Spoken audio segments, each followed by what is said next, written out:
अब त्यो बिल्डिङ इन्सपेक्टरको चाहिँ जबहरु रेस्पोन्सिबिलिटीहरु चाहिँ के हो एक्ज्याक्टली? घरमा घर त बनाउने तर तपाईको घर बनाउँदाखेरि के चाहिँ गर्नु हुने के गर्न नहुने त अथवा घर किन्दा के चीज हेरिनु पर्दो रहेछ भन्ने कुरा आफ्नो बिजनेसलाई पनि कम्प्लिमेन्ट गर्ने। हजुरले भने अनुसार नै अब टर्माइट भित्रै भएको छ भने त कसरी थाहा हुन्छ त बिल्डिङ इन्सपेक्टरलाई?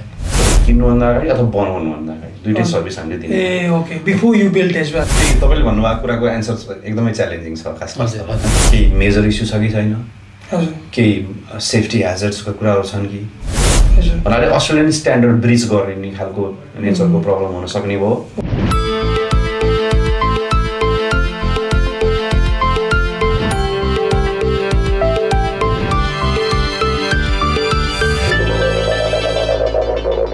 नमस्ते अनि स्वागत छ आजको यो पोडकास्टमा।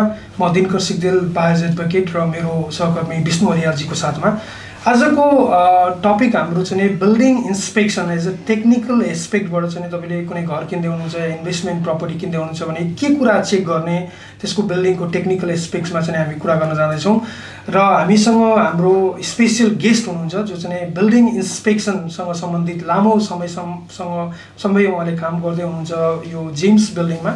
उहाँ हुनुहुन्छ हाम्रो सरिक प्याकुरलजी र सरिक प्याकुरलजीलाई चाहिँ हामी वेलकम गरौँ। Welcome Sarik. Thank you sir. नमस्कार सबैजनालाई। त यहाँभरि नमस्ते। वेलकम टु आवर शो सरिकजी। It's really nice to meet you. Yeah likewise pleasure sir. आज चाहिँ हामी अघि दिनकर सरले भने जसरी नै बिल्डिङ एन्ड पेस्ट इन्सपेक्सनको बारेमा फर्स्ट टाइम बायर्सदेखि लिएर इन्भेस्टर्सहरूले जान्नुपर्ने सबै कुरा हामी स्पेसलिस्टसँग बसेर डिस्कस गर्दैछौँ। And I am hoping everyone will get a lot out of this show. Let's hope sir. आज हामी चाहिँ यसरी बसेर हाम्रो सरिकजीसँग आफ्नो क्वेसन्सहरू र हाम्रो क्लाइन्ट्सहरूले अन डेली बेसिस हामीलाई गर्ने क्वेसन्सहरू र क्लाइन्ट्सहरूसँग हुन सक्ने र उहाँहरूले तपाईँसँग गर्न सक्ने क्वेसन्सहरू के हुन्छ फर्स्ट टाइम घर किन्दा अथवा इन्भेस्टमेन्ट गर्दा त्यो कुराहरूमा मोस्टली फोकस गर्नेछौँ। फर्स्टली अब तपाईँलाई हेरिराख्नु भएको हाम्रो अडियन्सहरूलाई तपाईँको बारेमा अलिकति ब्याकग्राउन्ड दिन सकियो भने it can be more fruitful. So I leave it to you. धन्यवाद। म चाहिँ अस्ट्रेलियामा चाहिँ 15 वर्षदेखि 2010मा आएको हो होइन। म त्योभन्दा पहिला मिडल इस्टमा काम गर्थेँ एज अ स्किल एसेसमेन्ट। मैले त्यहीँबाट अप्लाई गरेर एज अ पिआर म त्यहीँबाट अस्ट्रेलिया आएको 2010मा। त्यसपछि तपाईँको विभिन्न इन्डस्ट्री हुँदै त्योभन्दा पहिला मिडल इस्टमा नेपालमा त काम गरेरै आयो। 2002मा म ब्याचलर्स पास हो। इन्जिनियरिङ सकेको 23 वर्ष हो भनौँ। म पेसाले सिभिल इन्जिनियर है। अनि यहाँ आइसकेपछि अब विभिन्न आरो अबरो होइन आफ्नो कामहरू यताउता खोज्दै विभिन्न स्टेट भौतारिँदै लास्टमा पछिल्लो तपाईँको 2012-13देखि म सिडनीमा छु। अनि यो बिल्डिङ इन्सपेक्सन चाहिँ मैले एज अ ग्रुप हामी त्यो बेलामा एउटा पार्टनरसिप बिजनेस गर्थ्यौँ। अरू 3-4 जना साथीहरू पनि हुनुहुन्थ्यो। त्यसको चाहिँ एउटा पार्ट भएर मैले सुरु गरेको तपाईँको 2019देखि हो। भनेको लगभग 6 वर्ष भयो। अनि हामीले त्यो बेलामा हामीसँग विभिन्न अप्सन्स थियो बिल्डिङ इन्सपेक्सन गर्ने। जस्तो अब तपाईँको आफैले इन्डिपेन्डेन्टली सुरु गर्ने कि एउटा कुनै रेप्युटेड कम्पनीको तपाईँको फ्रेन्चाइज लिएर चाहिँ गर्ने भन्ने त्यो विभिन्न अब तपाईँको बिजनेस खोज्ने क्रममा होइन। अब एउटा क्वालिटी पनि मेन्टेन हुन्छ। एउटा उनीहरूले चाहिँ तपाईँको सबै उनीहरूसँग गफ गर्दा हामीलाई चित्त बुझ्यो।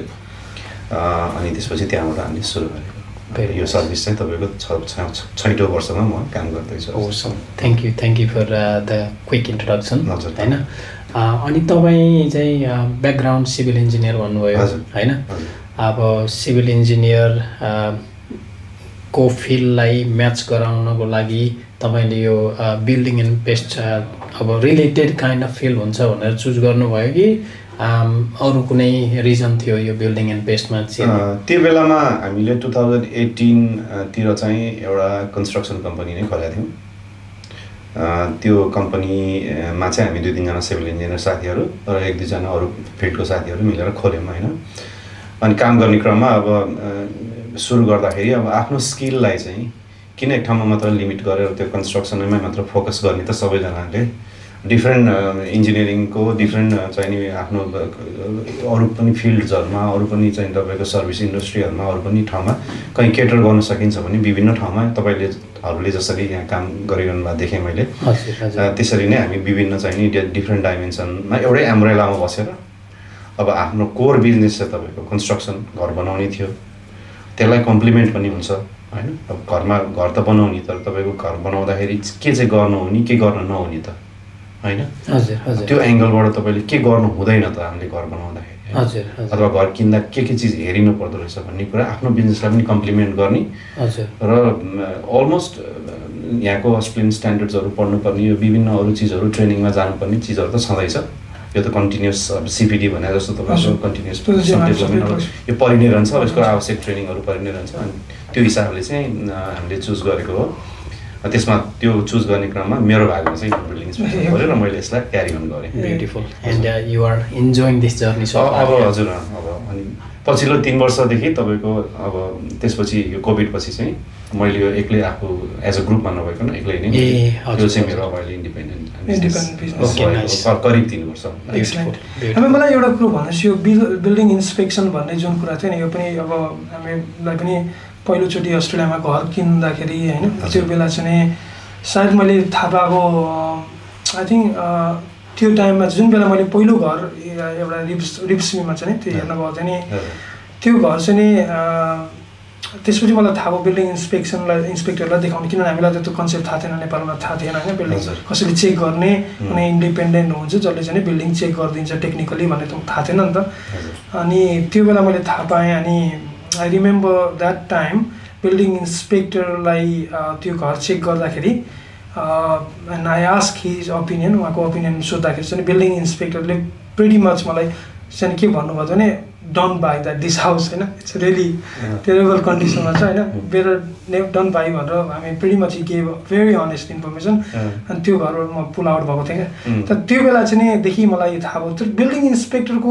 चाहिँ जबहरू रेस्पोन्सिबिलिटीहरू चाहिँ के हो एक्ज्याक्टली स्पेसिफाई हो द्याट्स भेरी गुड क्वेसन तपाईँले एक्चुली सोध्नुभयो अब हामीले अलिकति ब्याकग्राउन्डबाट सुरु गर्छु म जिम्समा यो मैले चाहिँ ट्रेनिङ गर्न जाँदाखेरि अब यो जिम्सको तपाईँको हेड अफिस चाहिँ मेलबर्नमा छ उनीहरूको चाहिँ तपाईँको यो एउटा विभिन्न ट्रेनिङ जस्तो तपाईँको अब यो पुरानो घर किन्दाखेरि एक थरीको ट्रेनिङ त्यसलाई भन्छ complete residential building inspection CRBI course त्यो चाहिँ तपाईँको 5 days course as a professional भएर तपाईँको त्यो लामो महिनौँ दिनसम्म तपाईँले ट्रेनिङ गर्नुपर्ने चिजलाई कन्साइज गरेर उनीहरूले 5 दिन फुल बिहानदेखि बेलुकासम्म गरेर फास्ट ट्र्याक गरेर अनि त्यसपछि जुन एसेसमेन्ट एक्जाम्सहरू चाहिँ पछि लिने र त्यसको चाहिँ तपाईँको क्वालिफिकेसन चेक गर्ने हो त्यो गर्ने क्रममा चाहिँ तपाईँको यो चाहिँ पुरानो घरको लागि भन्नुभयो पुरानो घरको लागि नयाँ घरको लागि पनि छुट्टै हुन्छ एक्ज्याक्टली मैले कुरा कसरी जोड्न खोजेँ भने तपाईँले एक्ज्याक्टली बिल्डिङ इन्स्पेक्टरको रोल के हो भनेर कति हो कति होइन कतिसम्मको चाहिँ बिल्डिङ के चिज हो स्कोप एउटा अब त्यो भएपछि हामीले चाहिँ के गर्छौँ भन्दा तपाईँलाई क्लाइन्टलाई पहिला क्लाइन्टको इन्फर्मेसन आइसक्यो सबभन्दा पहिला नै क्लाइन्टलाई प्री इन्स्पेक्सन अग्रिमेन्ट भनेको चाहिँ त्यो जब जुन उहाँहरूले मसँग जे काम सर्भिस लिँदै हुनुहुन्छ त्यो सर्भिसमा एक्ज्याक्टली के इन्क्लुडेड हो र के एक्सक्लुडेड हो त्यो इन्फर्मेसन चाहिँ हामी पहिले नै पठाउँछौँ होइन इन्स्पेक्सन अग्रिमेन्टमा ताकि त्यसले आउटलाइन गर्ने हो के गर्ने के नगर्ने के हुने के नहुने अन टप अफ द्याट मैले सोधेको क्वेसन सधैँ इमेलबाट अथवा मोबाइलबाट तपाईँको चाहिँ नि मैले बताइदिने गर्ने त्यो क्लाइन्टलाई भइ नै हाल्यो मैले सोधेअनुसार अनि त्यसभन्दा बाहेक चाहिँ मैले एउटा स्याम्पल रिपोर्ट पहिला पुरानो कुनै टिपिकल काम गरेको एउटा कुनै भएपछि जस्तो मानुस एउटा बिल्डिङ एन्ड पेस्ट इन्स्पेक्सन कसरी सोध्नुभयो कस्तो हुन्छ त त्यसको एन्ड रिजल्ट होइन त्यसमा इन्क्लुड के हुने हो कस्तो आउने हो फोटो हाल्ने हो कि होइन कति कम्प्लेक्स हो पढ्नलाई मान्छेलाई त थाहा छैन होइन त्यही भएर एउटा चाहिँ त्यो रिपोर्ट पठाइदिने गरिरहेको छु होइन तपाईँले स्याम्पल पठाइदिनुहुन्छ यस्तो किसिमको हुन्छ भनेर अनि त्यसपछि म बुझाइ पनि दिन्छु अब तपाईँले अघि सोध्नु भएको चाहिँ बिल्डिङ इन्स्पेक्टरको रोल के हो भन्दाखेरि उहाँले जे प्रडक्ट किन्दै अथवा किन्दै हुनुहुन्छ अब कहिले काहीँ बनाइ पनि रहेको हुन्छ हामीले भन्दाखेरि जिम्समा के भन्छौँ भने before you by before you build हजुर होइन तपाईँले किन्नुभन्दा अगाडि अथवा बनाउनुभन्दा अगाडि दुइटै सर्भिस हामीले दिने okay before you build as well before you build okay I didn't know that before you build चाहिँ तपाईँको कस्तो भने तपाईँले कुनै एउटा अब जग्गा लिनुभएको छ अब एउटा कुनै बिल्डर छान्नुभयो अब घर उहाँसँग फाइनलाइज गर्नुभयो। अब घर त विभिन्न स्टेजेसमा बन्छ जस्तो तपाईँको सुरुमा पहिला खन्ने काम होला के होला होइन, पेयरिङहरू स्ल्याब हुनुभन्दा अगाडि बिलो ग्राउन्डको अरू काम होला होइन। अब त्यो क्रममै इङ्गेज गर्न मिल्छ क्या बिल्डिङ। हामी चाहिँ उहाँको एज अ प्राइभेट कन्सल्टेन्ट जस्तो हुने भयो। बट क्लाइन्टकै भयो, क्लाइन्टकै बिहाफमा। अब त्यो विभिन्न स्टेजमा अब तपाईँको जसरी बिल्डरले तपाईँको अब यो स्टेज सिद्धेपछि यो प्रोग्रेस क्लेम, यो स्टेज सिद्धेपछि यो प्रोग्रेस क्लेम भनेर पढाउनुहुन्छ उहाँहरूले, त्यो स्टेज सिद्धिसकेको पछि गर्ने इन्स्पेक्सन पनि गर्छौँ। त्यसलाई चाहिँ तपाईँको स्टेज जस्तो बिल्डिङको चाहिँ इन्स्पेक्टर हुन्छ के अरे होइन, बिल्डरको बिल्डिङ इन्स्पेक्टर हुन्छ। बिल्डरहरूको बिल्डिङ इन्स्पेक्टर हुँदैन। बिल्डरहरूको चाहिँ तपाईँको के हुन्छ भने हुन पनि सक्छ, तर बिल्डरहरूको जेनरली के हुने भयो भने अब त्यो प्रोजेक्ट चाहिँ तपाईँको काउन्सिलको थ्रुबाट गएको छ भने, अब तपाईँको डिएसिसीबाट गएको छ भने काउन्सिलकै सर्भेयर अथवा चाहिँ काउन्सिलको सर्टिफायरहरू आएर गर्ने म्यान्डेटरी इन्स्पेक्सन्सहरू हुने भयो कुनै कुनै चाहिँ। अनि बिल्डरले स्ट्रक्चरल इन्जिनियर, तपाईँको इन्जिनियर पनि राखेको हुन्छ नि घरको। अब स्ट्रक्चरल डिजाइन गरिसकेपछि घरको चाहिँ तपाईँको एउटा आर्किटेक्चरल प्लान बनाउनु पऱ्यो, एउटा स्ट्रक्चरल ड्रइङ बनाउनु पऱ्यो होइन। अब त्यो दुई थरीको प्रोफेसनल हुन्छ, अरू पनि हुन्छ। अरू जस्तै अघि भन्नुभयो त्यो इन्स्पेक्सन जुन बिल्डरको हुन्छ भने मैले बुझाइमा चाहिँ काउन्सिलको भन्नुभयो, अर्को ब्याङ्कले पनि पठाउँछ त्यस्तो क्वान्टिटी सर्भेयरहरू। त्यो चाहिँ त भ्यालुएसनको लागि, उसले इन्स्पेक्सनको लागि पठाउने होइन। इन्स्पेक्सन भनेको उसको लागि त त्यो डेफिनेसन उसको त इन्स्पेक्सनै भयो नि त। जस्तो अब मानव बिल्डरले फ्रेम हाल्यो भन्यो, क्लाइन्टलाई प्रोग्रेस क्लेम पठायो, क्लाइन्टले त्यो प्रोग्रेस क्लेम अथवा चाहिँ त्यो बिल तिर्नुभन्दा अगाडि ब्याङ्कलाई पठाउनु हुने भयो। तर बिल्डरले एक्चुअल तपाईँको ब्याङ्कले चाहिँ अब एक्चुअल काम भएको छ कि छैन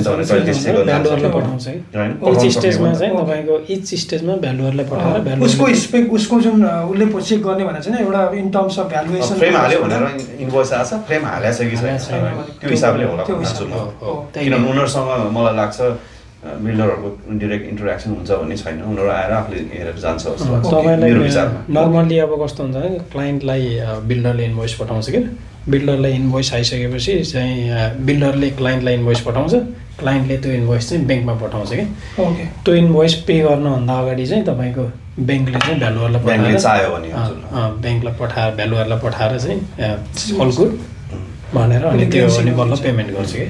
ओके, जस्तै अब कुरा हाम्रो चाहिँ अघि तपाईँले भने जस्तै मैले त्यो चाहिँ इन्ट्रेस्टिङ लाग्यो। जस्तै मैले तपाईँलाई हायर गरेँ होइन एज अ प्राइभेट इन्सपेक्टर होइन विदिन द बिल्डिङ फेज, जसको स्टेज भनौँ न एउटा फ्रेमिङ स्टेजमा चाहिँ या चाहिँ जुनसुकै स्टेजमा तपाईँले चाहिँ के स्टेजमा आएर चाहिँ त्यो बिल्डिङको प्रोग्रेसहरू हेर्ने, क्वालिटी चेक गर्ने गर्नुहुन्छ? हजुर, अब त्यो चाहिँ तपाईँको युजली 4वटा स्टेजमा गऱ्यो भने लगभग कभर हुन्छ प्रायः भन्छु म चाहिँ होइन। यो चाहिँ कतिको प्र्याक्टिस छ अहिले हाम्रो तपाईँको हाम्रो अब क्लाइन्ट छ नि। अब जति त्यो क्लाइन्ट जो हुनुहुन्छ उहाँलाई उहाँ कहाँबाट आइपुग्नु भएको छ, कहाँतिरबाट एजुकेट भएर, अब उहाँले बिचरा भर्खर चाहिँ तपाईँको कहीँ रिजनल ठाउँबाट आउनु भएको छ, 2 वर्षमा घर किन्नु भएको छ, कहीँ जानुभयो, अब हाउस एन्ड ल्यान्ड प्याकेज देख्नुभयो, त्यो भयो भने उहाँलाई थाहै नहुनु पनि सक्छ।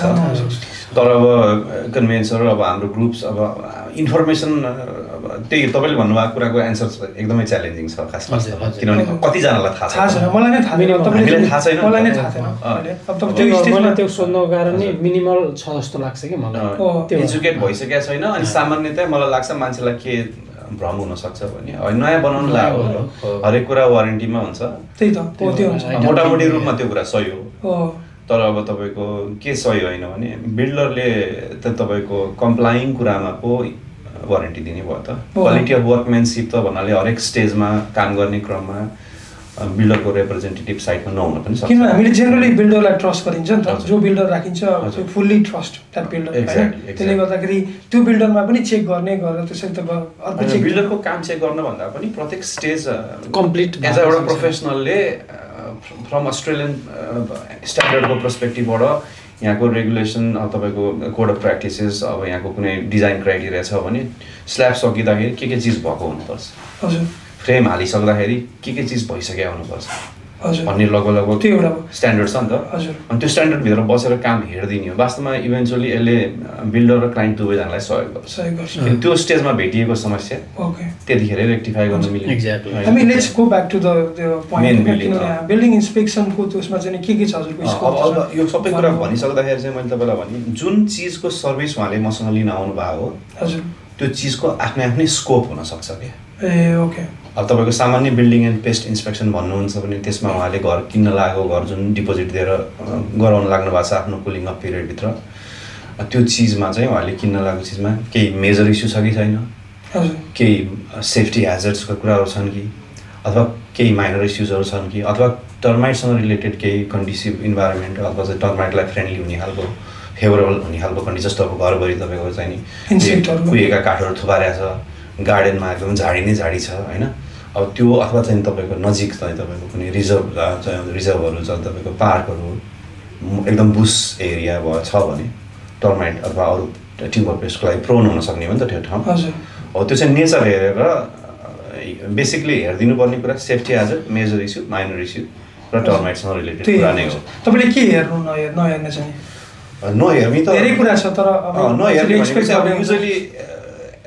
हेर्नुहोस् अब यो बिल्डिङ एन्ड पेस्ट इन्सपेक्सन गर्ने पनि अस्ट्रेलियन स्ट्यान्डर्ड छ होइन त्यो स्ट्यान्डर्ड भित्र बसेर बिल्डिङ एन्ड पेस्ट इन्सपेक्सन गर्ने हो त्यसले हामीलाई ऊ गर्छ निर्देशित गर्छ जस्तै मैले भन्नु खोजेँ जस्तै मानौँ अब इलेक्ट्रिकल चेकहरू त्यस्तो हुन्छ नि हामीले एक्सपेक्ट गर्छौँ म आउँदैछु पहिलो त के बुझ्नु पर्यो भने बिल्डिङ इन्सपेक्सन चाहिँ मेथड अफ इन्सपेक्सन चाहिँ के हो भिजुअल हो हजुर जे तपाईँको आँखाले देख्न सक्यो एक्ज्याक्टली पहिलो चाहिँ त्यसरी बुझ्नु पऱ्यो भने चाहिँ भिजुअल हो यो नन इन्भेजिभ हो त्यसको अर्थ चाहिँ हामीले ड्रिल गर्न पाइएन केही गर्न पाएन फरेन्सिक इन्सपेक्सन होइन अब फरेन्सिक इन्सपेक्सन चाहिँ तपाईँलाई शङ्का लाग्यो यहाँनिरबाट आवाज आइरहेछ अनि तपाईँसँग अथोरिटी छ कि त्यहाँ पल पार्नु पऱ्यो भने पल पार्ने होइन त्यो छैन भनेपछि visual purely based on the experience of inspector त्यहाँ गएर अब अभियसली त्यो भन्दै गर्दाखेरि सडन इन्स्ट्रुमेन्ट हुन्छन् जस्तो मोइस्चर मिटर हुन्छ तपाईँको थर्मल क्यामेरा पनि हुन्छ होइन कुनै इन्स्ट्रुमेन्ट म्यान्डेटरीली बिल्डिङ इन्सपेक्टरसँग हुनुपर्छ भनेर अस्ट्रेलियन स्ट्यान्डर्डले आउटलाइन गर्छ जस्तो तपाईँसँग चाहिँ टर्च हुनै पऱ्यो त्यो एउटा मोइस्चर मिटर हुनै पऱ्यो इन्सपेक्सन गर्न जाँदाखेरि होइन अब तर तपाईँको थर्मल क्यामेराहरू भनेको चाहिँ एडेड अब चाहिँ ती आवश्यक मतलब म्यान्डेटरी होइन भए राम्रो हुने खालको कुराहरू भयो त्यो आवश्यकता कुन टुलको आवश्यकता कहाँ पर्छ बिल्डिङ इन्सपेक्टरले आफ्नो चाहिँ बुद्धि प्रयोग गरेर त्यो युज गरेर चाहिँ गर्ने भयो तर 90% चाहिँ भिजुअलै भयो क्या इन्सपेक्सन अब तपाईँको क्वेसन सायद होला त्यसमा फेरि काउन्टर क्वेसन स्ट्रक्चर कसरी चेक गर्नुहुन्छ त होइन त्यो स्ट्रक्चर त तपाईँको भित्र तपाईँको फ्रेम त भित्रबाट लुक्या हुन्छ जिब्रकको पछाडि हुन्छ त्यो चाहिँ तपाईँको त्यहाँनिर नै एक्सपिरियन्सको कुराहरू आयो क्या जस्तो तपाईँको घरमा बेसिकली स्ट्रक्चरमा कुनै पनि बिल्डिङमा तपाईँको स्ट्रक्चरल इस्यु आयो भने त्यसले कस्तो साइन देखाउँछ भन्ने कुरा त बाहिर पनि देखिने भयो नि त भित्रै खोदलेर हेर्नु परेन नि त तपाईँको फ्रेम राम्रोसँग हाल्नु भएको छैन भने त्यसले ल्याउने कन्सिक्वेन्सेस ब्रिक वर्क राम्रोसँग नभएको छ भने त्यसले ल्याउने कन्सिक्वेन्सेस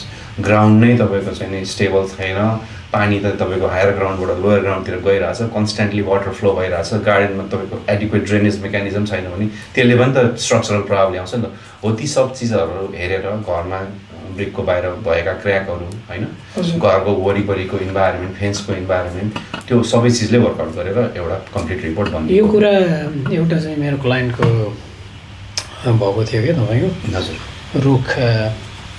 रुख चाहिँ त्यति ठुलो रुख होइन हुनलाई तर रुखको चाहिँ जराहरू चाहिँ उसको घरमुनि पुगेछ कि त्यस्तो कुराहरू हाम्रो यो बिल्डिङमै देखिन्छ कि देखिँदैन अब तपाईँको यस्तो हुन्छ त्यसले लिफ्टिङ इफेक्ट ल्याइसकेको छ भने चाहिँ देखिने भयो देखिन्छ होइन जस्तो कहिले काहीँ ड्राइवेमा हुन्छ नि ड्राइवेमा तपाईँको नेचर स्ट्रिपमा रुख हुन्छ ड्राइवे नै उकाइदिनु लगाएर उचालिसके जस्तो हुन्छ नि अब तर घरको स्ल्याबलाई असर गरेन भनेपछि तपाईँको भिजुअली कहीँ देखिने भयो भने त थाहा हुने तर त्यो गार्डन बेड अब यस्तरी बुझ्नुहोस् इन्सपेक्सन गर्दा हामीले प्रत्येक एउटा स्टेप एउटा एकदम रिलिजियसली फलो गर्छौँ एज अ ट्रेनिङ हामीले जसरी पायौँ र मैले चाहिँ त्यो ट्रेनिङलाई चाहिँ अहिलेसम्म पनि एक्ज्याक्टली त्यही नै स्टेप्स त्यसरी नै कुनै पनि घर चाहे त्यो 50 वर्ष पुरानो घर होस् चाहे त्यो 6 महिना पुरानो घर होस् 6 महिना नयाँ घर होस् ब्रान्ड न्यू घर हेर्ने मेथड कम्प्लिटली फरक भयो तर 6 महिना पुरानो घर र 70 वर्ष पुरानो घरलाई मैले हेर्ने मेरो नजर र मेरो तरिका एउटै नै हुने भयो क्या होइन एउटै स्ट्यान्डर्ड एउटै तरिका एउटै स्टेप्स एउटै प्रत्येकचोटि म सुरुमा जाँदा के गर्छु, त्यसपछि म कहाँबाट सुरु गर्छु, कुन कोठामा जान्छु, त्यसपछि के हेर्छु, पहिला पानी चलाउँछु कि पहिला बत्ती बाल्छु कि, त्यो मैले एउटा ट्रेनिङ एउटा आफ्नो लागि चाहिँ त्यसको फर्मेट मैले बनाएको छु आफूलाई र एक्ज्याक्टली म त्यही फलो गर्छु ताकि त्यो मान्छेको केही पनि चिज। एउटा कुरो तपाईँले नयाँ घरको कुरा गर्नुभयो, नयाँ घर पनि तपाईँलाई जस्तो रिक्वेस्ट आउँछ 6 महिना बनिसकेको घरहरू, त्यस्तो घरमा चाहिँ के पाउनु भएको छ? मैले नयाँ घर 6 महिना पुरानो भनेर तपाईँलाई के भन्न खोजेको भन्दाखेरि ब्रान्ड न्यू घरको इन्सपेक्सन गर्ने फेरि मेथडै फरक भयो। हजुर, त्यसमा के पाउनु भएको छ इस्युजहरू अहिलेको? अब ब्रान्ड न्यू घरमा त तपाईँ कसरी बुझ्नु पऱ्यो भने उसले गरेको अब भनौँ न इन्कम्प्लिट वर्कम्यानसिप। ओके, भन्नाले काम गऱ्यो भनेर भन्यो तर काम कम्प्लिट भएको छैन। क्वालिटी अफ सब स्ट्यान्डर्ड वर्कम्यानसिप, अब काम गऱ्यो सक्यो तर त्यो कोडले भनेअनुसार फिनिस भएको छैन। अनि तपाईँको कुनै कहिलेकाहीँ सस्पेक्टेड नन कम्प्लायन्स भन्छौँ हामी, भन्नाले अब ढलान गऱ्यो अनि तपाईँको किचन जोइनरिज हाल्ने बेलामा आइल्यान्डमा चाहिँ तपाईँको मानुस धारा थियो, तर बिल्डरको ड्रइङ बनाउने बेलामा चाहिँ तपाईँको चाहिँ नि धाराको पाइप चाहिँ तपाईँको पेनिट्रेसन त स्ल्याबबाट मुनिबाट आउँछ नि त तपाईँको पाइप त होइन, बिर्सिएछ अरे के फर इक्जाम्पल भने त उसले स्ल्याब काट्नु बाहेक अरू त किनेको पायो भने नि त धाराको पाइप ल्याउनु। अब त्यो चाहिँ नन कम्प्लायन्स सस्पेक्टेड। हामी चाहिँ सस्पेक्टेड किन भन्छौँ भने हामी तपाईँको काउन्सिल भएनौँ, हामी त प्राइभेट इन्डिपेन्डेन्ट बिल्डिङ इन्सपेक्टर हुनाले हामीले चाहिँ आफूले नै नन कम्प्लायन्स दिएर तपाईँलाई फाइन गर्ने त अधिकार छैन नि त। हामीले सस्पेक्टेड भन्नु पऱ्यो कि त्यसलाई चाहिँ। भन्नाले अस्ट्रेलियन स्ट्यान्डर्ड ब्रिज गर्ने खालको नेचरको प्रब्लम हुन सक्ने भयो, सामान्य नेचरको प्रब्लम पनि हुन सक्ने भयो। त्यो नन कम्प्लायन्स कुराहरू त भ्यालुअरले नै पिक गरे हुन्छ नि होइन? भ्यालुअर ब्याङ्कको गर्नै सक्दैन नि, उसले कसरी गर्न सक्छ? अब फर इक्जाम्पल तपाईँको अब कुनै कुरा अलरेडी अप्रुभ नभइकन उनीहरूले हालेको छ भने त अब मलाई लाग्दैन तपाईँ अब यो विषयमा तपाईँ बढी जानकार हुनुहुन्छ होला होइन। ब्याङ्कको भ्यालुएटरले गएर जस्तो मानुस उनीहरूले गएर त्यो ड्रइङ अनुसारको काम भएको छ कि छैन भनेर कति हदसम्म र अब कस्तो कम्पिटेन्सीको मान्छे गएर चेक गर्ला मलाई त्यो चाहिँ थाहा भएन होइन। उसले मोटामोटी मेरो अन्डरस्ट्यान्डिङ चाहिँ त्यति हो जस्तो लाग्छ, मेरो आफ्नो पर्सनल ओपिनियनमा। यो कामको लागि क्लाइन्टलाई इन्भोइस गरेको छ, यो काम भयो कि भएन भनेर उसले जेनरलाइज गरेर जाने कुरा हो। त्यहाँ काम गर्ने क्रममा भएको त्रुटिको इनडेप्थको नलेज चाहिँ मलाई लाग्दैन। फुल इनडेप्थ उसले नि देख्दैन, तपाईँहरू के भन्छ अरे अब बिल्डिङ टेक्निकल पर्सनहरूले चाहिँ पत्ता लगाउन सक्छ। अनि हामी किन जानु पर्यो भन्दाखेरि चाहिँ तपाईँको यहाँको घर बनाउने प्रक्रियामा चाहिँ तपाईँको कस्तो छ भने सर्टन कट अफ पोइन्ट्सहरूमा चाहिँ तपाईँको काउन्सिलको अथवा प्राइभेट सर्टिफायरको अथवा चाहिँ इन्जिनियर जो चाहिँ हामी स्ट्रक्चरल इन्जिनियर उनीहरूको म्यान्डेटरी इन्सपेक्सन हुन्छ।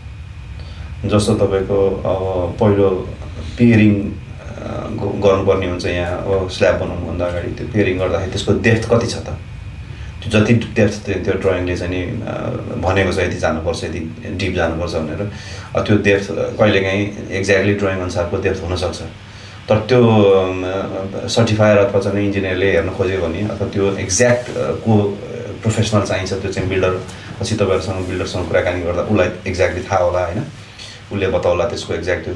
तर त्यो कट अफ पोइन्टमा उनीहरूले म्यान्डेटरीली गएर गर्ने इन्सपेक्सन्सहरूमा चाहिँ तपाईँको उनीहरूले पनि आएर हेर्ने भयो, तर उनीहरूले चाहिँ आफ्नो बेयर त्यो प्योरली चाहिँ त्यो उनीहरूले के हेर्न खोजेको त्यो चिज मात्र हेरेर जाने भयो क्या। सही हो। इट डजन्ट मिन अब भनौँ न फ्रेम हेर्न आएको छ, फ्रेम सक्यो भने फ्रेमको सर्टन कुराहरू हेरेर जाने भयो।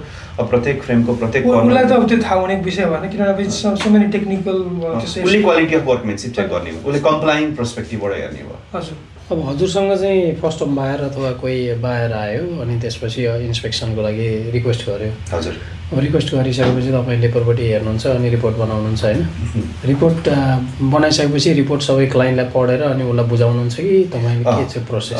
मैले सामान्यतया सुरुमा काम गर्नुभन्दा अगाडि नै पहिला त अलिकति 10-15 मिनट यसो जेनरलाइज गर्न इन्फर्मेसन बुझ्नलाई, किनभने स्कोप के हो, पुरानो घर किन्नु लागि नयाँ घर किन्न लाग्दा भन्दाखेरि नै 15-20 मिनट त अलिकति गफ भइहाल्छ होइन क्लाइन्टसँग।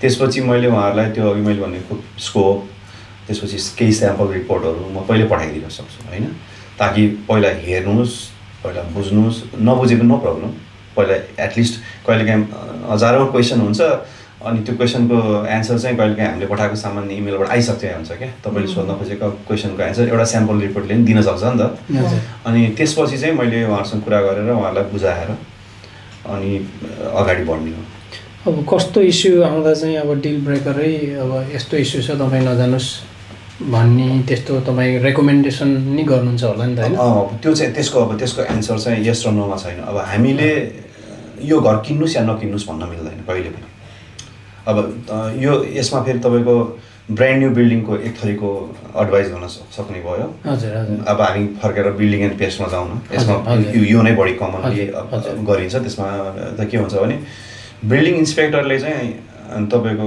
उसको काम चाहिँ प्योरली के मात्र हो अघि तपाईँको स्कोप एक्ज्याक्टली के हो भन्दा उसले त्यो घरमा गएर जे देख्यो त्यो चिज रिपोर्टमा रिफ्लेक्ट गर्नु पर्यो जुन चाहिँ यहाँको अस्ट्रेलियन स्ट्यान्डर्डले बिल्डिङ इन्सपेक्टरको स्कोपमा पर्छ भनेर भनिएको कुरा छ भने अनि त्योभन्दा बाहेक आफ्नो नलेजले उसले स्कोपभन्दा बाहिरको केही चिज देखाएको छ जुन क्लाइन्टलाई इफेक्ट पर्ने अथवा उसलाई एडेड एडभान्टेज हुन सक्ने अथवा कुनै अरू पर्सनल कुराहरू देखियो जस्तो मानुस अब ओभरहेड ट्रान्समिसन लाइन भइरहेछ मेरो स्कोपमा त परेन नि त तर मैले देखाएको छु भने भनिदिने त कुरा त्यहाँ बनिहाल्यो होइन अब कुनै सिवरेजको चाहिँ तपाईँको पछाडि इजमेन्ट छ ठुलो म्यानुअल देखिएको छ उहाँलाई थाहा भएन भने युजली कन्भेन्सरहरूले पनि यस्तो कुराहरू बताउनुहुन्छ धेरै जस्तो चाहिँ होइन कन्ट्र्याक्टको कुराहरू तर कहिलेकाहीँ हामीले साइडमा गएर देख्दाखेरि जुन चिज कसैलाई याद नभएको कुरा अब गराजलाई रुममा कन्भर्ट गरेको कुराहरू होला त्यस्तो धेरै मेजर डिफेक्ट भनेको कस्तोलाई मेजर डिफेक्ट भनिन्छ तपाईँले त्यस्तो कुनै मेजर डिफेक्ट क्लाइन्टलाई चाहिँ भनौँ न it's better not to buy भन्ने स्टेजमा पुग्नु त्यस्तो भनौँ न बेटर नट टु बाई त हामीले अघि नै मैले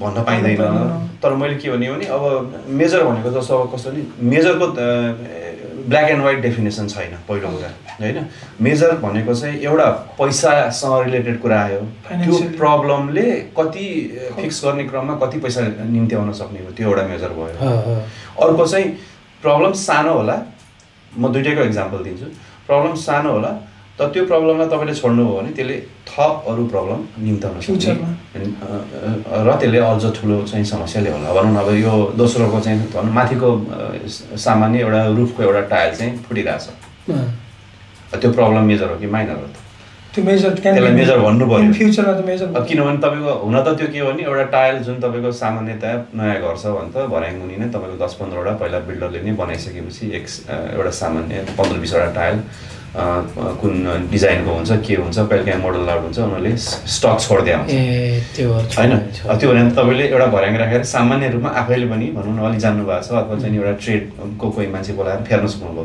पैसाको हिसाबले त $5 पनि परेन तर त्यो प्रब्लम मेजर हुने भयो होइन अब कहिलेकाहीँ चाहिँ मेजर भनेको कस्तो भने अब मानुस मैले पुरानो घर 50-60 वर्ष पुरानो घर इन्सपेक्सन गर्दैछु अब त्यहाँ त्यो घर चाहिँ ढलान गरे होइन अब बाथरुममा गएको बाथरुमको टायरहरूको कन्डिसन हेर्दाखेरि खतम छ अनि घरको मुनि अब सफ्ट फ्लोर भन्छौँ हामी सफ्ट फ्लोरको मुनि क्रल गरेर हेर्दा मुनिबाट पानी चुहिरहेछ भनेपछि त अब माथिबाट टायल छ मुनिबाट तपाईँको पानी चुहिएको मात्र देखिन्छ भित्र त वरिपरि त काठ छ नि त तलबाट पनि काठ छ माथिबाट फ्लोरिङ छ भने भित्र के भइरहेछ त देखिने भएन नि त अब त्यस्तो बेलामा चाहिँ त्यो प्रब्लमलाई चाहिँ मेजरै लेख्नु पर्यो किनभने अब उसले फर्दर इन्भेस्टिगेट गर्नुपर्ने भयो नि त अब हेर्नुहोस् कसरी बुझ्नुहोस् भने सिम्पली मैले क्लाइन्टहरूलाई के भन्ने गरिरहेको छु भने गुरु मन्त्र एज अ बिल्डिङ इन्सपेक्टरको पर्सपेक्टिभबाट क्लाइन्टलाई एउटा दिने सामान्य तरिकाले बुझाउने तरिका घर के को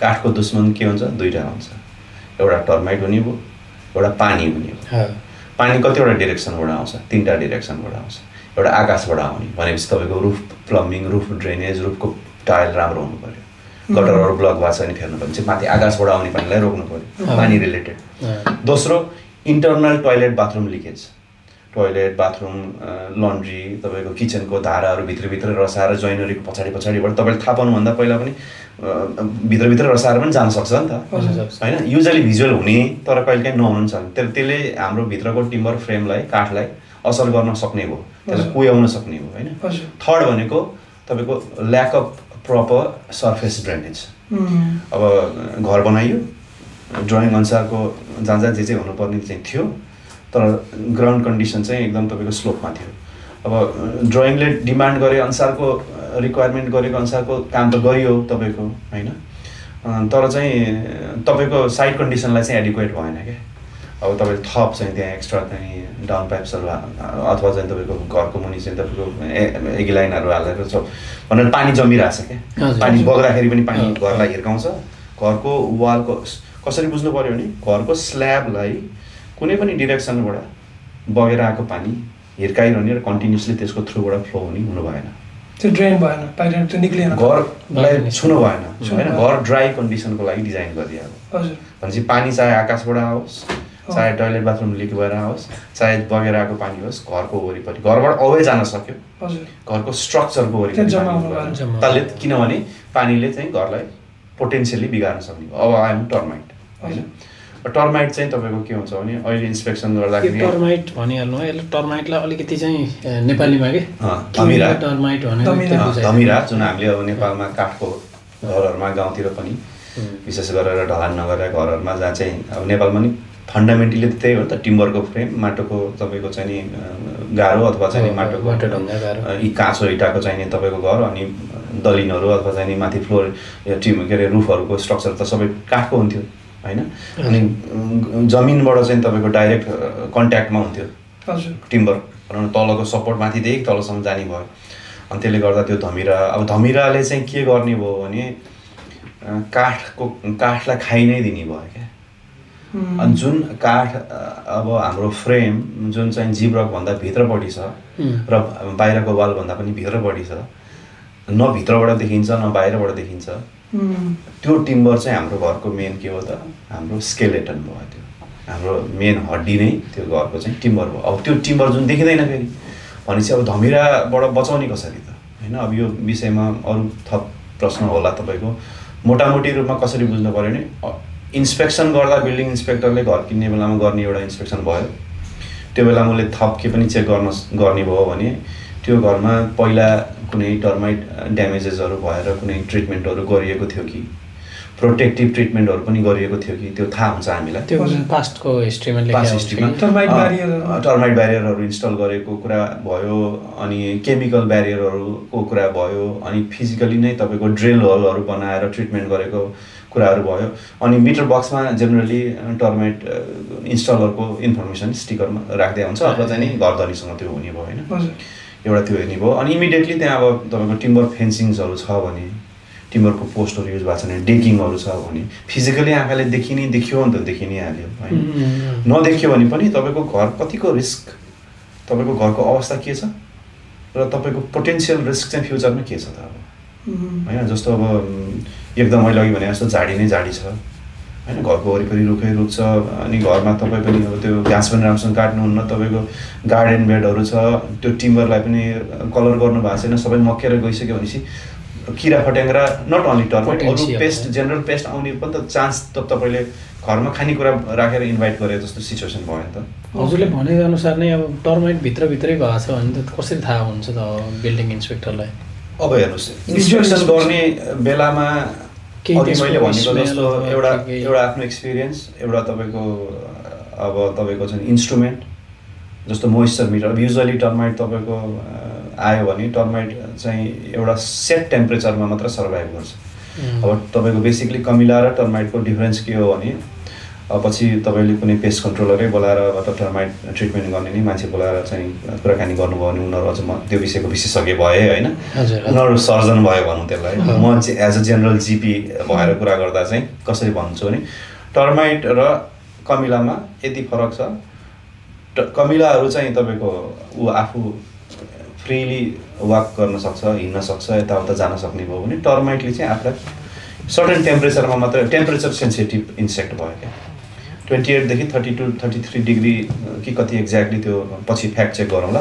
त्यो सर्टेन टेम्परेचरमा मात्रै बाँच्ने हुनाले चाहिँ उसले चाहिँ आफूलाई कभर गरेर जाने भनेपछि उसले आफूलाई टनल बनाउने भयो क्या। तपाईँ सामान्यतया टर्माइट किरा यत्तिकै इन्भाइरोमेन्टमा वन्डर अराउन्ड गरेर आउँदैन, त्यो टेम्परेचर मेन्टेन गर्दै अनि भित्रभित्र जाने हो। उसले आफूलाई टनल बनाउँछ, बाटो बनाउँछ त्यो बाटोमा, अनि आफ्नो सासले सर्टन टेम्परेचर मेन्टेन हुने भयो। अरूहरू पनि अब जस्तो कमिलाकै जस्तो कलोनी सिस्टम त भयो नि त उनीहरूको पनि।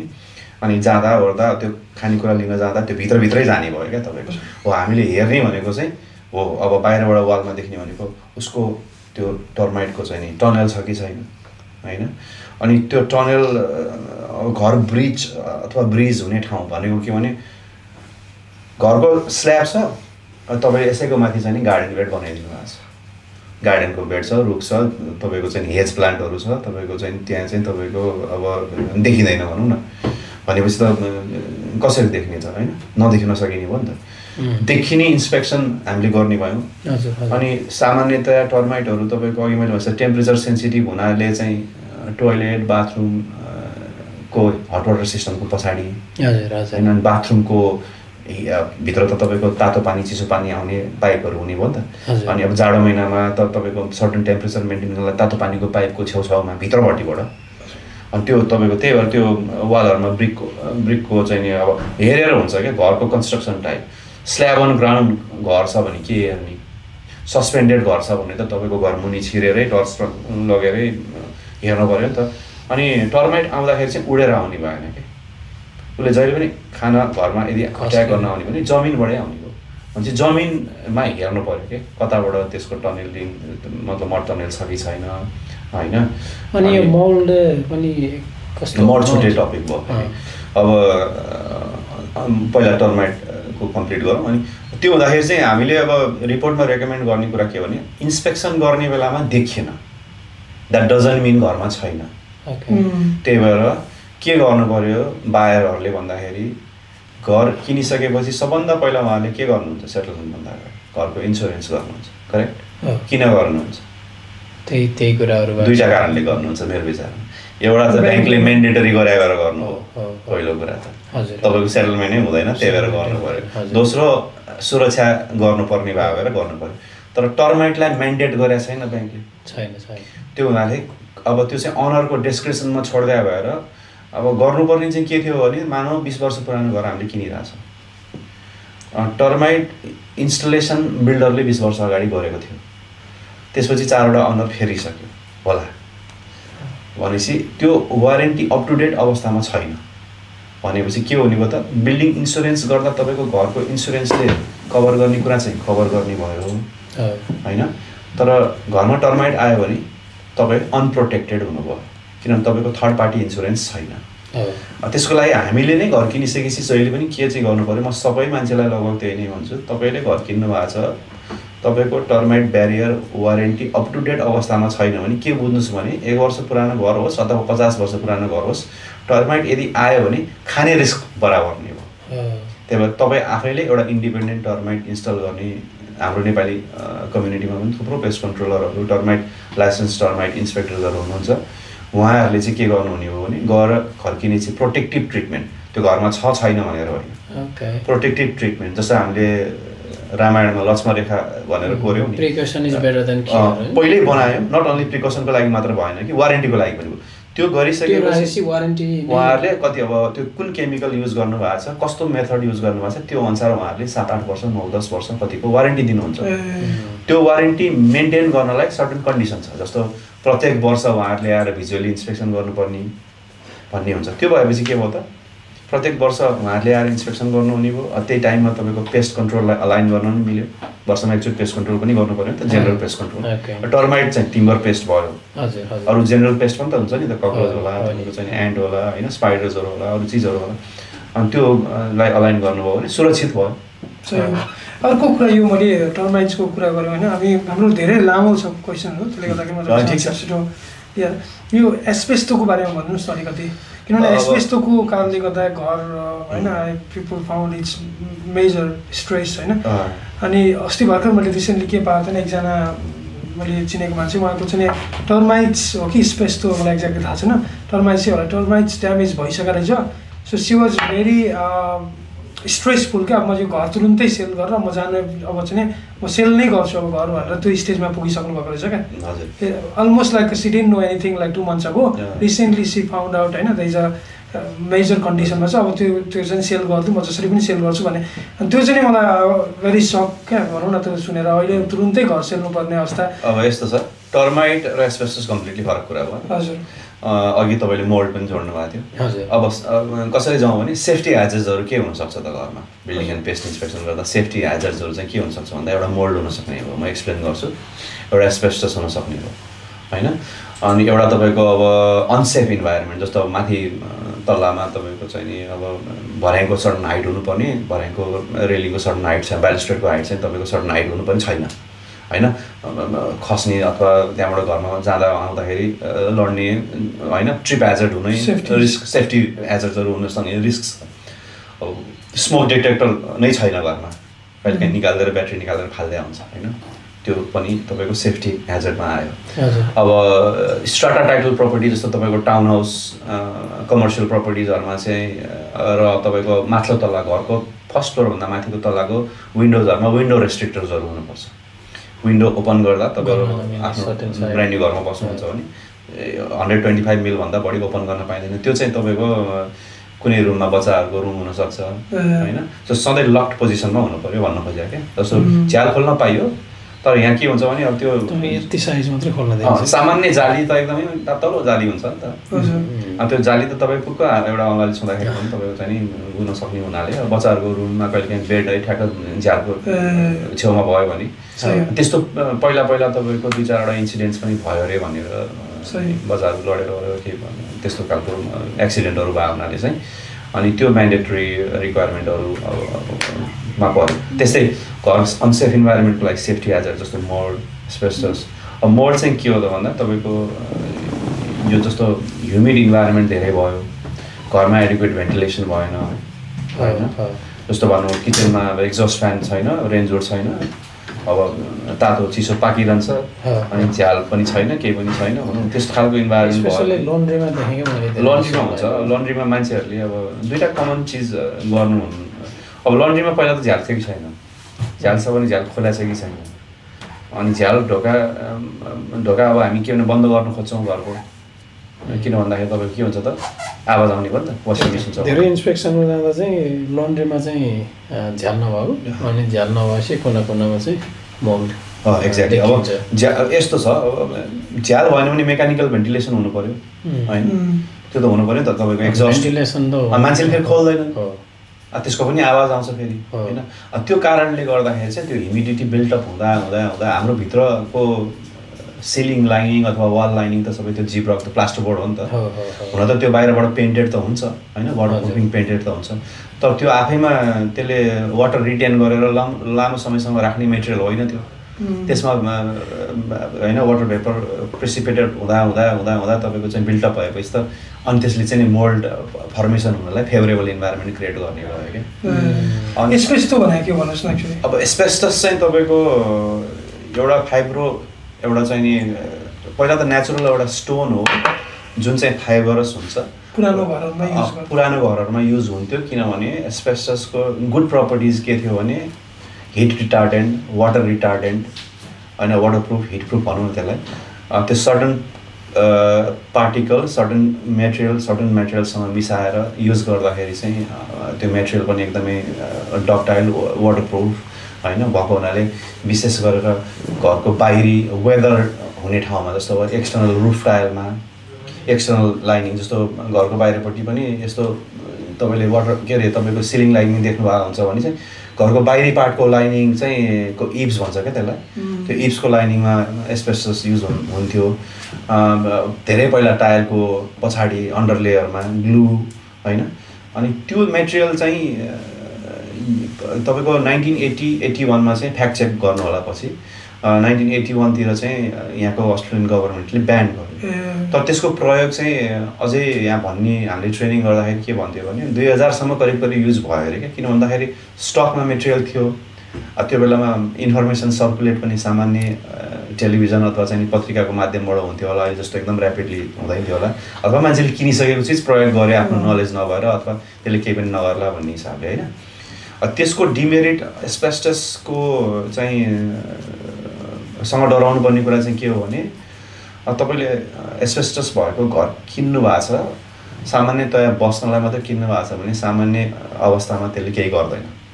त्यो घरमा तपाईँ बस्न सक्नुहुने भयो कि आफ्नो डे टु लाइफमा केही गर्नु। तर तपाईँले कहीँ भत्काउनु भयो, त्यहाँ कहीँ ब्रोकन भयो एस्बेस्टस, अब तपाईँले कहीँ ड्रिल गर्न लाग्नु भएको छ अथवा पेन्ट गर्न लाग्नु भएको छ। पेन्ट गर्दा सामान्यतया हामी स्यान्डिङ गर्छौँ, खाक्सी गरेर लगाएर मात्रै पेन्ट गर्छौँ नि त।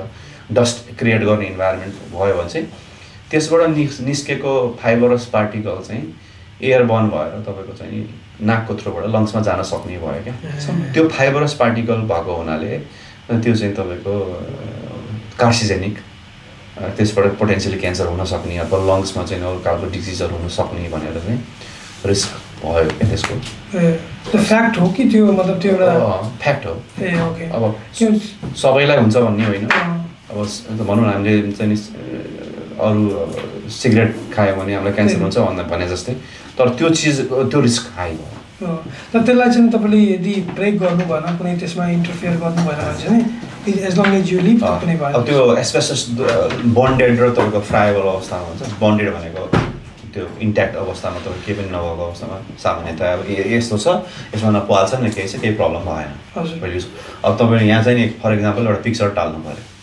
अब सामान्य किला ठोकेर धुलो ननिक्लिकन गर्ने मेथडमा धेरै कम डराउनु पर्ला भने ड्रिलै गरेर चाहिँ तपाईँको धुलै उडाउनु पर्ने बेलामा चाहिँ अब एक त नगरे राम्रो, गर्ने भए अब भनौँ न एउटा सेफ्टी सहित अब तपाईँको गर्नु पऱ्यो क्या त्यो चिज चाहिँ। Let's talk about now. अब हामीसँग अलिकति तपाईँले जस्तै यो जुन भनौँ न बिल्डिङ इन्सपेक्सनसँग धेरै इन्सपेक्सन गर्नु होइन, हजुर, तपाईँले चाहिँ मेजर स्ट्रक्चरल डिफेक्टहरू कस्तो कस्तो तपाईँले देख्नु भएको छ? जस्तो बिल्डिङहरूमा चाहिँ हुन्छ नि मेजर इस्युजहरू चाहिँ अब धेरै किसिमको, जस्तो घरमा मैले रिसेन्टली मैले एउटा घर हेरेर थिएँ क्विन्सल्यान्डमा। त्यो घरको चाहिँ कस्तो थियो भने it was like even new 2018 build घर थियो होइन। त्यो घर चाहिँ बिक्री नभएको रहेछ, on the market many like almost 100 डेजसम्म रहेछ। घर हेर्नु भन्छ you can't even figure out, it looks very amazing house होइन, लुक्स भेरी।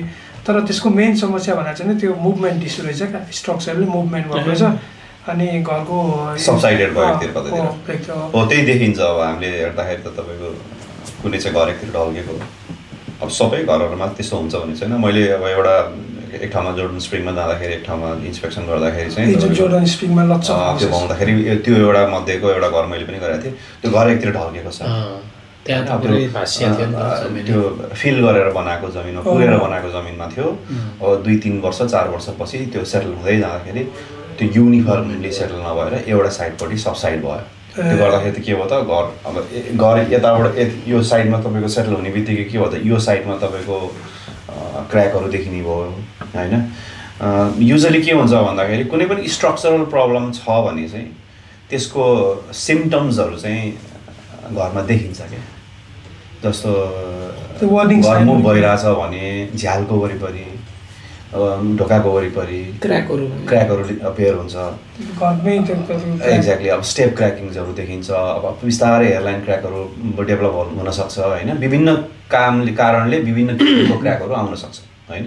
त्यो क्र्याक चाहिँ आफैमा जस्तो ज्वरो आफैमा रोग होइन, तर एउटा सिम्टम भयो नि भने जस्तो क्र्याक आफैमा चाहिँ प्रब्लम होइन क्या, केही न केही चिजले त्यसलाई कन्ट्रिब्युट गरिरहेर आयो। अनि किन झ्यालको वरिपरि ढोकाको वरिपरि भन्दा झ्यालको वरिपरि ढोकाको वरिपरि त अलिक विक एरिया भयो नि त। अब जहाँ ब्रिक तलदेखि माथिसम्म लगाएको छ त्यहाँ मुभमेन्ट हुने ठाउँ कम भयो, झ्यालको ओपनिङ भयो, त्यो ढोकाको वरिपरि पनि ओपनिङ भयो, त्यहाँ देखिने भयो क्या। त्यसबाट त्यसको तपाईँको क्र्याकको थिकनेस, क्र्याकको लेन्थ, क्र्याक कतिवटा ठाउँमा छ, एक ठाउँमा मात्रै सामान्य हेयरलाइन हो कि के कारणले भइरहेको छ त्यो हेरेर अनि मेजर इस्युजहरू हो होइन भनेर। अब मैले गरेको कामहरूमध्ये सबसाइडेड भएका पनि देखियो, टर्माइट ड्यामेज भएका घरहरू पनि गएर इन्सपेक्सन गरियो। माथि रुफमा आगो लगाएर चाहिँ तपाईँको इन्सुरेन्स क्लेम भइसकेर माथि रुफका चाहिँ नि स्ट्रक्चर चाहिँ चेन्ज नगरेको तपाईँ इन्सुरेन्स क्लेम भयो, बाहिरपट्टबाट देखिने ठाउँमा तपाईँको टायर साइल सबै चेन्ज भयो, पेन्टिङ सेन्टिङको काम भयो, तर मेन भित्रको चाहिँ तपाईँको रुफको टिम्बरको पार्ट्सहरू चाहिँ तपाईँको चाहिँ रिप्लेस नगरेको थियो। त्यो त मकेर बसेको कोइला जस्तो भएर बसेको अवस्थामा देखिन्थ्यो। त्यस्तै साइनहरू चाहिँ हाम्रो टर्माइट्स अनि एस्बेस्टस हुँदा त्यस्तो एस्बेस्टसको चाहिँ के हुन्छ भने एस्बेस्टस छ छैन भनेर इन्सपेक्टरले साइटमा डिटरमाइन गर्न सक्दैन कहिले पनि। एस्बेस्टस पत्ता लगाउने तरिका एउटै मात्र हो। त्यसको मेटेरियलको त्यो तपाईँलाई शङ्का लागेको ठाउँबाट एउटा पिस स्याम्पल कलेक्ट गरेर त्यसलाई ल्याबमा पठाउनुपर्छ। सामान्यतया घर किन्दा बायरसँग त्यो अथोरिटी हुँदैन। किनभने तपाईँको अब जस्तै त्यो घर मुभमेन्टको जस्तो साइन क्र्याक होइन त्यस्तो केही साइनहरू केही आउँदैन के को एस्बेस्टसको एस्बेस्टसहरू अथवा एस्बेस्टस चाहिँ केही फिल गर्न सक्ने केही आउँदैछ यस्तो छ भन्ने हुन्छ। नभए त हामीले एस्बेस्टस भनेर स्याम्पल लिने नै भन्दैनौँ नि। अब कमनली युज कुन लोकेसनमा हुन्छ भनेर थाहा हुने भयो। त्यो लोकेसनमा चाहिँ त्यसको अवस्था कस्तो छ। अब मैले अघि भने जस्तो केही पनि ब्रोकन भएको छैन, पेन्टेड छ भने थाहा नहुन पनि सक्ने भयो। ब्रोकन भइरहेछ भने त त्यसको रफ एज त हामीले फेरि देख्न सक्ने भयो नि त। सो मानव ग्यारेजमा युज भइरहेछ, ग्यारेजको भित्री पार्टमा चाहिँ त बकाइदा पेन्ट गरिरहेछ, त्यो थाहा नहुने भयो त्यो जिब्रोको के एस्बेस्टस भनेर। तर ग्यारेजको बाहिरपट्टिको पार्टमा गएर हेर्दा त्यो लाइनिङमा त्यसलाई ढाकेको छैन भने त्यसको रफ एज हामीले त्यहाँबाट बाहिरबाट देख्ने भयो नि त। अनि युजली तपाईँको एस्बेस्टसको टेक्सचर चाहिँ गल्फ बल हुन्छ नि, हामीले गल्फ खेल्ने बल त्यसको टिक टिक टिक टिक देखिन्छ नि, त्यस्तो खालको हेक्जागोनल टेक्सचर हुन्छ क्या। त्यो स्मुथ हुँदैन क्या, त्यसको रफ एज छ। त्यसरी पनि थाहा हुने भयो। अनि अलिकति ट्याप गर्दाखेरि चाहिँ मोर मेटालिक साउन्ड आउँछ होइन। तिनीहरू चाहिँ इन्डिकेसन हो, द्याट डजन्ट मिन कि एस्बेस्टस हो होइन। एस्बेस्टस टेस्ट गर्ने तरिका एउटै हो, कलेक्ट गर्ने, ल्याबमा पठाउने, पोजिटिभ कि नेगेटिभ आयो भनेर। अनि त्यसको कस्ट चाहिँ कति लाग्छ नि अब त्यो मैले लिने कस्ट ल्याबमा पठाइ त्यसको नम्बर अफ स्याम्पलमा डिपेन्ड गर्ने भयो। कतिवटा स्याम्पल के सामान्य 100-150 रुपियाँमा भइहाल्छ एउटा स्याम्पल हो भने। त्यो तपाईँले के चाहिँ गर्नु पऱ्यो भने घर किन्दा तपाईँलाई एस्बेस्टसको बारेमा एकदमै कन्सर्न्स छ, अब घरमा सानो बच्चा छ अथवा चाहिँ कुनै रेनोभेसन पनि गर्ने प्लान छ भने चाहिँ बरु होम ओनरसँग पहिल्यै रिटर्न कन्सेन्ट लिएर मेरो बिल्डिङ इन्सपेक्टर आउँदाखेरि एस्बेस्टस पनि चेक गर्छ, त्यो पर्टिकुलर लोकेसनबाट उसले स्याम्पल निकालेर जानलाई अथोरिटी छ भनेर माग्यो भने उसले राइटिङमा दियो भने चाहिँ गर्न पाइयो क्या। अनि चाहिँ हजुरले नर्मल्ली चाहिँ चेक गर्न जाँदा चाहिँ अब तपाईँले इन्डिकेसन देख्नुभयो भने त्यो रिपोर्टमा राख्नुहुन्छ एज अ सेफ्टी हेजर्ड भनेर राख्छ। सेफ्टी हेजर्ड तर अब नर्मल्ली चाहिँ होइन। त जेनरली मैले चाहिँ के पाएँ भने मान्छेहरूले धेरै पुरानो घर हो भन्नु पाएको छैन, ऱ्यान्डमली चाहिँ त्यो उसमा चाहिँ नि मेबी एस्बेस्टस भन्दा त्यो मेबी होइन, अब एउटा चाहिँ यो इट्स 1985 सस्पेक्टेड एसिएम भनेर लेख्नु पर्यो।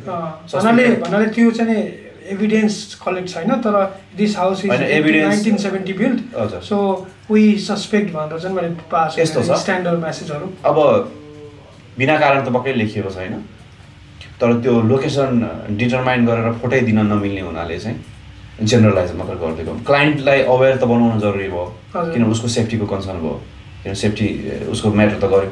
तर बिल्डिङ इन्सपेक्टरले फर इक्जाम्पल म गएर पहिला मैले अब इलेक्ट्रिकल मिटर बक्स हेर्छु, इलेक्ट्रिकल मिटर बक्समा पनि स्टिकर हुन्छ, एस्बेस्टसको वार्निङ साइन हुन्छ, इप्स हेर्छु, घरको उमेर थाहा भइहाल्छ तपाईँलाई सामान्यतः होइन, कति वर्ष पुरानो घर हो।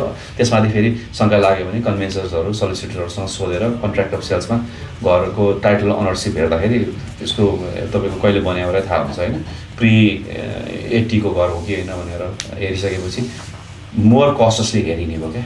अनि प्रायः प्री-80 को घरहरू स्ल्याब अन ग्राउन्ड हुँदैन, सस्पेन्डेड हुन्छ। नोटिस गर्नुभएको छ, ढलान गरेको हुँदैन क्या, उचालेर बनाएको हुन्छ। अझै मुनिबाट पनि छिर्ने स्पेस भयो।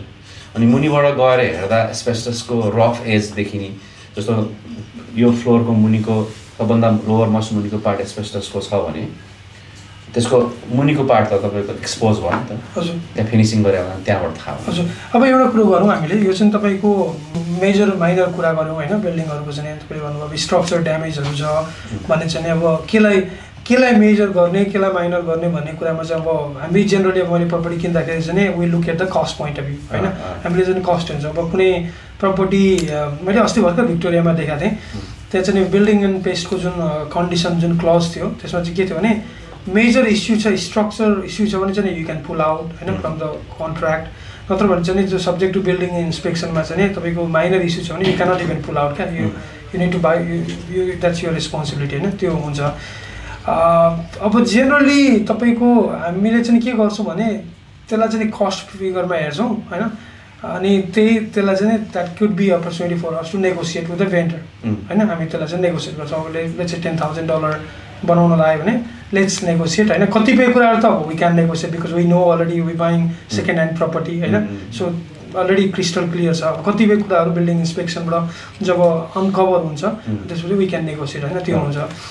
अब कुरा कुन सिचुएसनमा चाहिँ it's like a deal breaker हो तपाईँको लागि चाहिँ, हामी यो you don't buy that property? अब लाइभ टर्माइट नै देखियो, टर्माइटको चाहिँ तपाईँको मट टनल नै बकाइदा देखियो भने त्यसलाई डिस्टर्ब गर्नु भएन होइन, त्यो अब इमिडिएट अब रेड फ्ल्याग भयो भनौँ न। इट डजन्ट मिन कि घर चाहिँ डिल ब्रेकरै हुनलाई त तपाईँको घर कोल्याप्स नै खतमै भएर घरै नभए अवस्था मात्रै डिल ब्रेकर हो। डिल ब्रेकर भन्नु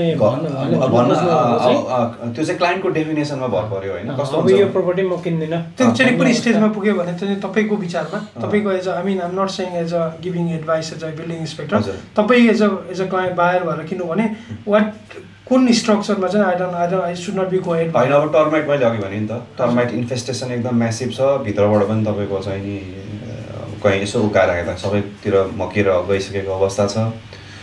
जस्तो मैले पहिला ट्रेनिङ गर्ने बेलामा एउटा घर सुरुमा काम गर्नुभन्दा अगाडिबाट ट्रेनिङ गर्दा त्यस्तो घर थियो।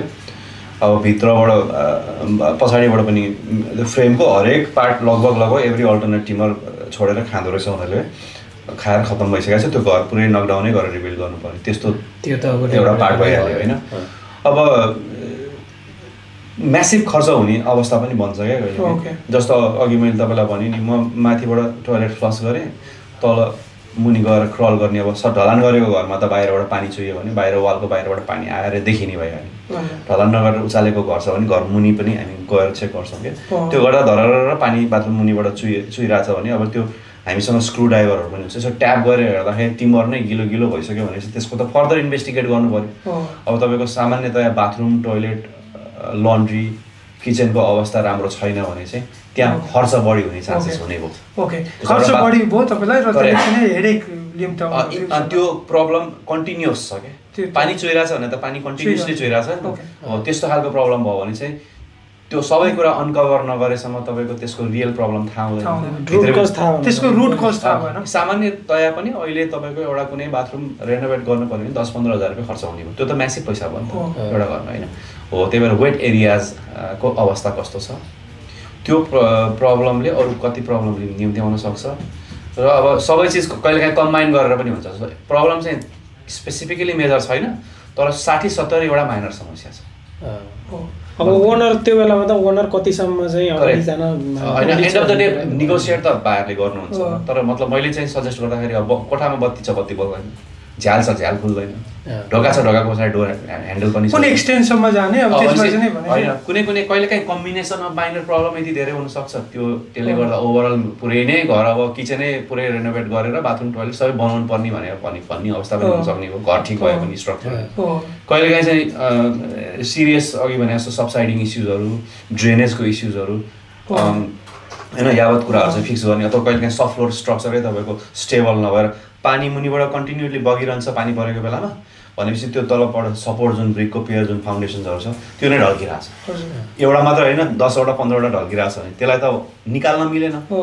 मुनिबाट टेम्पोरेरी सपोर्ट राखेर अनि त्यो सफ्ट फ्लोर रेस्टोरेसन गर्नु पर्यो नि त, घरलाई त त्यतिकै मेन्टेन गर्नु हो। त्यस्तो अवस्थामा कहिलेकाहीँ अहिले भर्खर रिसेन्टली मैले अस्ति भर्खर प्रपर्टी हेरेर त्यहीँ म मेलबर्नमा गएको त्यहीँ प्रपर्टी किन्नलाई होइन। अनि त्यो प्रपर्टीको चाहिँ नि मैले अफर पनि दिएँ, अफर एक्सेप्टेड भयो होइन। I was ready to buy. अनि मलाई I mean looking at the पिक्चरहरू हेर्दाखेरि अनि सेलिङ एजेन्टसँग कुरा गर्दाखेरि मेन्सन $5,000 वर्थको खर्च छ भनेर ओके द्याट्स फाइन। 5,000 भने चाहिँ I can take that risk, it's not a problem. Price already negotiate भइसकेको थियो होइन। तर पछि ग्राउन्डमा गएर चेक गर्दाखेरि चाहिँ त्यो प्रपर्टीको चाहिँ ग्राउन्ड नत्र जेनरली मैले ग्राउन्डमा जानुपर्ने अवस्था हुँदैन थियो होइन। त्यहाँ चाहिँ अलिकति तपाईँको जुन मैले इन्सपेक्सन गर्दा अलिकति बढी नै खर्च हुने हो कि जस्तो फिल भयो मलाई चाहिँ होइन। जुन त्यो इस्युज जुन थियो तपाईँको त्यहाँ चाहिँ प्लास्टर इस्युज, त्यसपछि पेन्टिङ गर्नुपर्ने, त्यसपछि नन कम्प्लायन्सहरू थियो। अनि मैले कस्ट क्यालकुलेट गर्दाखेरि it cost me like around $30,000 को खर्च रहेछ क्या। नन कम्प्लायन्सहरू पनि थियो। अनि त्यसपछि I was about to buy, मैले चाहिँ 20,000 फेरि डिस्काउन्ट मागेँ होइन। So they not willing to give चाहिँ मैले त्यसलाई। यस्तै कुराहरू हुन्छ नि अब मेनी बायर्सलाई त उनीहरूलाई थाहा हुँदैन होइन। उहाँ अब प्रोपर्टी फिल्डमै काम गर्नुभएको थियो र I should go and have a look भन्ने कुरा भयो कि। अब त्यही कुराहरू तपाईँहरूको रिपोर्टमा आइसकेपछि जेनरल पब्लिकले चाहिँ कसरी इन डिटेलमा बुझ्न सक्छ? उहाँलाई एक्सप्लेन गर्छु नि त। पार्ट अफ माई वर्क, मेरो स्कोप भनेको कोड पठाएदेखि हजुर क्लाइन्टलाई लास्टमा एक्सप्लेन गरेर कम्प्लिट कुरो बुझाउनेसम्म क्लोजर दिने काम पनि मेरो भयो नि त। अब त्यसपछि त्यसको कति खर्च हुन्छ स्कोपको लिमिटेसनमा बसेर भयो, आफ्नो लिमिटेसन त छ नि त फेरि। अब मैले त्यसमा कति खर्च हुन्छ त्यो सबै मैले भन्न मिलेन, किनभने त्यो कुन ट्रेडीले कति चार्ज गर्छ के गर्छ। तर पक्कै पनि मेरो रिपोर्ट एउटा कोट लिनलाई त हेल्प गर्यो नि त। कुनै कोडहरू दिनुहुन्छ? हामीले दिन मिल्दैन। मैले एज अ बिल्डर काम गर्ने भइदिएको भएर मैले त्यो काम आफूले गर्छु भने चाहिँ मैले दिन मिल्यो। मेरो अब आम लाइसेन्स बिल्डर एज वेल। तर त्यो चिज तपाईँले प्र्याक्टिस गर्नु भएको छैन भने तपाईँले त्यसको कोड दिन सक्नु हुँदैन नि त, थाहा हुँदैन नि त। भनिसकेपछि भनेपछि तपाईँले यो कुराको डिफेक्ट छ, यो कुरा चाहिँ तिमीले मान्छेसँग कुरा गर्यो भने यतिसम्मको एस्टिमेट लाग्न सक्छ भनेर त्यो एउटा पार्ट भयो। अब कति चाहिँ कस्तो हुन्छ भने जस्तो भन्नुहोस् न, तपाईँ डक्टर कहाँ जानुहुन्छ ओभरअल बडी चेकअप गर्न, तपाईँको कम्प्लिट बडी चेकअपको रिपोर्ट डक्टरले दिने। द्याट डजन्ट मिन कि एभ्री सिङ्गल रोग तपाईँको बडीमा आइडेन्टिफाई भएकोमा सबैमा औषधि खाने खालको प्रब्लम नहुनसक्छ नि त। कुनै प्रब्लम तपाईँलाई थाहा मात्र हुने खालको, जस्तो मानुस तपाईँलाई अलिकति सुगर लेभल हाई छ, तपाईँले फुड कन्ट्रोल गर्नुभयो भने तपाईँले केही गर्नु पर्दैन भने त्यो खालको समस्या हुने हो। कुनै तुरुन्तै इमिडिएट ट्रिटमेन्ट, अब क्यान्सर भयो भने त त्यो तुरुन्तै अपरेसन गर्नु पऱ्यो भने जस्तै घरमा पनि हामीले दिएको रिपोर्टमा मेजर माइनर कुनै कहिलेकाहीँ फर योर इन्फर्मेसनको लागि पनि भनिएको रेकमेन्डेसन्स, कुनै एक्स्ट्रा इन्फर्मेसन सबै हुन्छ क्या। तर त्योको प्रायोरिटाइज हामीले क्लाइन्टलाई रिपोर्ट एक्सप्लेन गर्ने बेलामा गरिदिन्छौँ। हजुर घरमा तपाईँको यहाँ मेजर इस्युजहरू यस्तो देखिएको छ, मेरो डेफिनेसनमा यो मेजर हो अथवा यो सेफ्टी रिलेटेड हो, तर यो प्रब्लममा यति आतिनु पऱ्यो, यो प्रब्लममा यति आतिनु परेन, यो चिज तुरुन्त गर्ने खालको प्रब्लम फिक्स गर्ने खालको समस्या भयो। यो प्रब्लम चाहिँ तपाईँको अब कहिलेकाहीँ चाहिँ मैले के पनि पाएको छु नि, धेरैजना बायर्सहरू छ नि, हामी तपाईँले भने जस्तै मैले चाहिँ क्लाइन्टहरू छ नि आत्तिने क्या, जस्तै सानो सानो प्रब्लम हुन्छ सो दे फ्रिक्ड आउट क्या, यो मेजर इस्यु। अब त्यस्तो पनि छ नि त फेरि, त्यस्तो पनि हुन्छ। कति क्लाइन्टहरू चाहिँ एकदम बजेट टाइट भएर काम गरे हुन्छ, इन्भेस्टमेन्ट प्रोपर्टी किन्यो, उनीहरूले चाहिँ आएको रेन्टले र आफूले लाइक अलिकति यति पैसा खर्च गर्छु म मन्थली मेरो पकेटबाट यति हाल्छु भनेर चाहिँ त्यो प्रोपर्टी किन्न बसिएर तपाईँको प्रोपर्टी किन्ने हुन्छ। भोलि बिहान मन्थ पिच्छे नै चाहिँ रिपेयर अनि मेन्टेनेन्समा चाहिँ 500, 1000, 1500 आयो भने त होइन यस्तो हुन्छ, त्यो कुरा हो कि। तर मैले चाहिँ कस्तो पनि पाएको छु भने कोही त्यसो बायर्सहरू चाहिँ त्यो ओभर प्यानिक एज वेल क्या। अनि कस्तो हुन्छ नि अब त्यो केसमा चाहिँ मैले चाहिँ जेनरली के गर्छु भने मेरो क्लाइन्टलाई चाहिँ let's first of all let's look at one thing at a time होइन। तपाईँले त्यो प्रब्लम आयो र प्लम्बिङको इस्यु छ होइन, प्लम्बिङको इस्यु नै ड्रिल ब्रेकर त होइन नि त, अब म नै किन्दिनँ होइन, you can't just because then you miss the opportunity. हामीले त त्यो शब्दै प्रयोग गर्दैन ड्रिल ब्रेकर भनेर, त्यो पनि हो। र अर्को कुरा कहिलेकाहीँ कस्तो हुन्छ भने केही चिज कसैको लागि ड्रिल ब्रेकर, सरी म इन्टरप्ट गरेँ तपाईँलाई, यो कुरा इन्टरप्ट गर्न एकदम जरुरी छ। कोही मान्छेको पर्सनालिटी हुन्छ, उसलाई घरमा एकदम निट एन्ड टाइडी छ, उसको डेफिनेसनमा सबै चिज पर्फेक्ट हो, तर उसले पनि के बुझ्न जरुरी छ भने पुरानो घर किन्दा सेकेन्ड ह्यान्ड घर किन्दैछ उसले, त्यो घरमा 10 वर्ष पुरानो घर किन्दैछ भने 10 वर्ष पुरानो घरमा सामान्यतया हुने वेयर एन्ड टेयर त्यो घरमा पनि हुन सक्ने हो होइन। अब कसैले चाहिँ के सोचेर किने हुनसक्छ भने होइन मैले यो पुरानो घर किन्छु, यहाँ समस्या मेरो आँखाले देखेकै छ, लिकसिक पनि छ, त्यहाँबाट मैले यो 6 महिनामा यो बनाउँछु। त्यही भएर मान्छेको आफ्नो रिक्वायरमेन्ट, त्यही भएर मैले क्लाइन्टसँग एकदम कम्युनिकेसन गर्नु पऱ्यो र उसलाई त्यो चिजको एक्सटेन्ट बुझाइदिनु पऱ्यो। उसले आफूले गरेको बेलामा देखेको इन्सपेक्सन गर्दाखेरि त्यो चिज उसले देखाएको छ भने त्यसलाई बुझाइदिनु पऱ्यो, विदाउट प्रिजुडाइज गर्नु पऱ्यो क्या। न त्यसलाई एक्जाजुरेट गर्ने, न त्यसलाई चाहिँ तपाईँको कसैको इन्फ्लुएन्समा आएर निकाल्ने होइन। मैले चाहिँ नि जेनरली कस्तो गर्छु भने मलाई चाहिँ अब पर्सनली भन्नुहुन्छ भने I like those property which has defect. Personally मलाई चाहिँ मनपर्छ, म चाहिँ त्यसै प्रपर्टी किन्छु होइन आफूलाई चाहिँ, किनभने त्यस्तो डिफेक्ट भएको प्रपर्टीहरूले किन्दैन होइन। They like to have a ready perfect property and then those property stay on the market. मैले चाहिँ नेगोसिएसन गर्ने टाइम हुन्छ, उसले बायरलाई सेल गर्न सक्दैन अनि everybody is picky and then त्यसपछि I can get really good discount and have enough time for long term settlement. अनि त्यसपछि त I can check so many thing, I can get the D approval all the things I can. मेरो point of भ्यूबाट as a investor point of भ्यूबाट it's a good opportunity किन I add value on that property and then होइन lift the प्रपर्टीको जुन price छ नि। अब तर मेबी ओनर अकुपायर जसलाई चाहिँ ब्रान्ड न्यू एकदम रेडी टु होइन एकदम चाहिएको छ भने so they can be risk calculate गर्न सक्ने इन्भेस्टरलाई त त्यो क्याल्कुलेट सामान्यतया घर किन्नलाई मार्केटमा गइसकेको मान्छे अब अस्ट्रेलियामा आइसकेको मान्छेहरू सामान्य त्यहाँ 3 देखि 6 महिना आफूले पनि सामान्य रिसर्च गर्नुभएकै हुन्छ। जस्तो realestate.com अथवा domain.com के हेर्ने, प्राइसलाई कसरी सर्ट गर्ने, सबैलाई कसरी फिल्टर गर्ने होइन, सोल्ड प्रपर्टिज कसरी हेर्ने होइन, प्रिभियस ट्र्याक सामान्य जुन इन्फर्मेसन फ्री छ नि तपाईँको आरपी डाटाहरू होइन कि सामान्य जेनरल इन्फर्मेसन अभाइलेबल भएको जस्तो हेर्न मिल्छ। अभाइलेबल छ अहिले। अब आरपी डाटै मागे पनि तपाईँको ब्रोकरहरू त्यसपछि एज अ मोर्गेज ब्रोकरको रूपमा तपाईँले पनि उहाँहरूलाई त्यो प्रपर्टीको कति भ्यालु पर्छ भनेर एउटा सामान्य एस्टिमेसन अब भ्यालुले दिएर त्यो दिन्छ। त्यो सबै चिजबाट नै लगभग थाहा हुन्छ इन्फर्मेसनको त कमी नै छैन अहिले। हामी अब एउटा कुरो के गरौँ भने तपाईँको यो जुन हामीले घरको कुरा गऱ्यौँ होइन, let's talk about now apartment होइन। मैले चाहिँ अलिकति अपार्टमेन्टको स्पेसमा चाहिँ अघि मैले विष्णुजीसँग पनि कुरा गरेँ, अपार्टमेन्टमा चाहिँ कस्तो चाहिँ ल घरमा you have your own freedom, तपाईँले सबै चेक गर्नुहुन्छ होइन। अपार्टमेन्टमा चाहिँ नि कहिलेकाहीँ मैले यस्तो पनि पाएको छु त्यो स्ट्राटा रिपोर्ट भेरी पोर होइन, they are not really properly done होइन। त्यो अपार्टमेन्टको बिल्डिङको strata manager is not really up to date होइन। Once a year they have meeting होइन, त्यो ओनर कोअपरेसनको पनि त्यस्तो केसमा चाहिँ अब तपाईँले मैले चाहिँ मेरो चाहिँ कतिसम्मको कुन स्कोपमा मैले चेक गर्छु तपाईँलाई अर्गनाइज गरेँ। अब हेर्नुहोस् आइडियली अपार्टमेन्ट, टाउन हाउस, भिल्लाज जुनसुकै कमर्सियल प्रपर्टी पनि जुनसुकै प्रपर्टी यदि स्टार्टर टाइप प्रपर्टी हो भने 2टा इन्सपेक्सन गर्नु पऱ्यो। एउटा बिल्डिङ इन्सपेक्सन पनि गर्नु पऱ्यो, त्यो होल बिल्डिङ के गर्नु होइन होइन आफ्नो युनिटको गर्नु पऱ्यो। कमसेकम त्यसले तपाईँको इन्सपेक्टरलाई त्यहाँसम्म पुऱ्याउने त अपर्च्युनिटी दियो नि त। हजुर स्ट्राटा इन्सपेक्सन त गर्नु पऱ्यो होइन। स्ट्राटा भनेको रिमोटली हुन्छ, त्यो प्रपर्टीमा फिजिकली गएर गर्ने होइन। स्ट्राटा भनेको जुन स्ट्राटा म्यानेजमेन्टले त्यो म्यानेज गरेछ कि उसको अफिसमा गएर डकुमेन्ट चेक गर्ने हो कि उसले रिमोटली दिन्छ होइन। त्यो पनि इन्सपेक्सनै भन्यो, स्ट्राटा रिपोर्ट पठाउनु फाइनेन्सियल इन्सपेक्सनै होइन, त्यो कम्प्लायन्स नभनौँ, त्यो फाइनेन्सियल इन्सपेक्सनै हो नि। घर किन्नु अगाडि गरेको इन्सपेक्सन भयो, किन भन्दा त्यो प्रपर्टी हामीले किन्न लागेको प्रपर्टी अरूसँग पनि सेयर गरेको प्रपर्टी भएको प्रपर्टी भए हुनाले सेयर्ड इन्फर्मेसन हामीलाई चाहियो। मैले भने स्ट्राटा रिपोर्टमा चाहिँ जेनरली अब भनौँ न कति फन्डिङ छ, कति छ, डेट छ कि छैन होइन, मेन्टेनेन्स कतिको भयो, रेगुलर मेन्टेनेन्स किप ट्र्याक भएको छैन, त्यसको लगहरू हेर्न मिल्यो होइन। अब हेर्नुहोस्, अब त्यही भएर अब बिल्डिङमा फिजिकली गएर युनिट गएर हेरिसकेपछि युनिटमा भएको सामान्य प्रब्लम, युनिट एक्लै त बनेको हुँदैन नि त, त्यो बन्दाखेरि ओभरअल सबै बने हुन्छ, त्यसले एक किसिमको रिफ्लेक्सन चाहिँ दिन्छ कि स्ट्राटाले त्यो बिल्डिङ कसरी म्यानेज गरेछ भनेर एउटा पार्ट त्यो हो।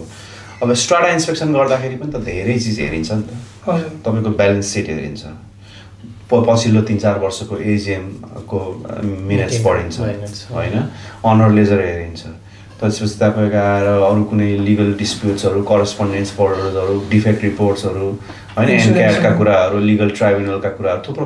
त्यही भएर त्यो कहिलेकाहीँ चाहिँ हामी कहिले हेल्पलेस हुन्छौँ भन्दा स्ट्राटाले डकुमेन्ट पनि प्रोभाइड गरेन, त्यहाँ दिएका डकुमेन्टमा इन्फर्मेसन छैन।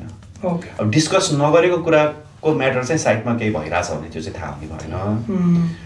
तर अन्डरस्ट्यान्डिङ र गिभन के हो भने स्ट्राटा म्यानेजमेन्ट हामीले थर्ड पार्टी म्यानेजमेन्टलाई राखेकै किन भन्दाखेरि उसले त्यो डे टु डे अपरेसनमा हेल्प गर्न, रेगुलरली कम्प्लाई गर्नुपर्ने डकुमेन्टहरूलाई मेन्टेन गर्न, जस्तो इन्सुरेन्स बिल्डिङमा वर्षमा एकचोटि गर्नु पऱ्यो त्यो गर्नै पऱ्यो होइन। अब फायर, अब लिफ्ट भएको बिल्डिङ छ भने fire safety inspection certificate maintain गर्नै पऱ्यो होइन, फायरको लागि रेगुलर इन्सपेक्सन गर्ने होला, इलेक्ट्रिकल इक्विपमेन्ट्सहरू होला, लिफ्ट होला, लिफ्टको सर्टिफिकेट मेन्टेन गर्नु हो, त्यो सब चिजहरू स्ट्राटाले गर्छ, त्यसले मेन्टेन गर्छ भनेर उसलाई राखेको भयो होइन। त्यो त अब अनफर्चुनेटली कहिलेकाहीँ के हुन्छ भने 4वटा टाउन हाउसको एउटा सानो कम्प्लेक्स हुन्छ, सेल्फ म्यानेज भइरहेको हुन्छ, त्यसमध्ये एकजना मान्छेले इन्सुरेन्स मात्र रिन्यू गर्नुहुन्छ वर्षको, न मिटिङ गरेछ न के, त्यो अवस्थामा चाहिँ त्यहाँ भएको सिङ्गल ओनरले थाहा नहुन सक्ने। इभन मैले कस्तो पनि देखाएको छु भने तपाईँको इभन 15 स्ट्राटा राखेको छ होइन, strata manager is very irresponsible होइन, नट रियली प्रपरली वर्किङ होइन। अनि इभन द ओनर हाम्रो त्यही ओनर कोअपरेसन के त्यहीँभित्रकै मान्छे, he knows better than the अब भनौँ न कहिलेकाहीँ कोडहरू आएको छ, एक्जाजुरेटेड कोडहरू आएको छ होइन, then you have to go भनौँ न उनीहरूसँग चाहिँ डिबेट गर्नु पऱ्यो यो होइन होइन। त्यसो मैले पाएँ कि कहिलेकाहीँ if they are not responsible because they have other things to do as well होइन, they are not really worry about यो होइन। तर तपाईँले चेन्ज गर्न सक्नुहुन्छ त्यही त।